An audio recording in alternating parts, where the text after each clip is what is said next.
Hey everyone, welcome back. Today we're taking a quick, honest look at the famous blue zones and that popular claim that these regions live dramatically longer because they eat mostly plants.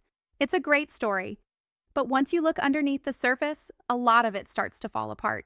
And to make things even more interesting, we're going to compare those claims to Hong Kong, one of the longest living populations on the planet, whose diet is definitely not plant-based. Let's dive in. So, blue zones like Okinawa, Sardinia, Ikaria, Nicoya, and Loma Linda are often described as eating 95 to 100% plant-based.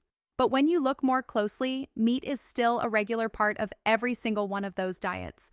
Okinawans traditionally ate pork and pork broth. Sardinians consume goat, lamb, pork, and plenty of pecorino cheese. Icarians enjoy fish, goat, and dairy. Nicoyans eat beef, chicken, and pork weekly.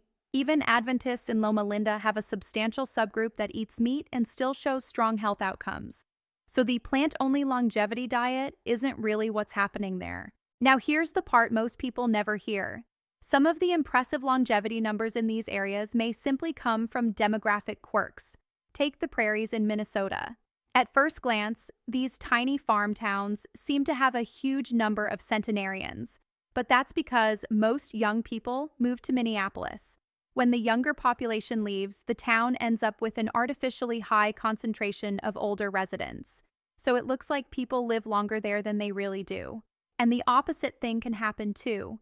In places like Naples, affluent retirees move in after already living long, healthy lives somewhere else. That also inflates the number of people in their 90s and 100s without the local lifestyle having anything to do with it.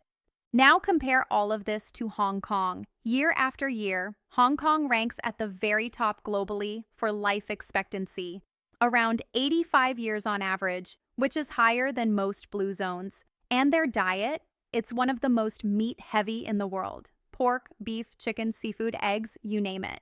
Yet they consistently outlive almost everyone. And on top of that, we're seeing more and more people worldwide thriving on animal-based diets like carnivore. It doesn't prove a single best diet, but it does highlight something important. Humans can thrive across a wide range of dietary patterns. So the next time you hear someone say the blue zones prove that plant-based diets guarantee longer life, remember, those claims are more complicated than they seem. The diets aren't as plant-based as advertised, the longevity numbers can be skewed, and other regions eating very different foods actually live longer. If you found this eye-opening, hit like, subscribe, and let me know your thoughts in the comments.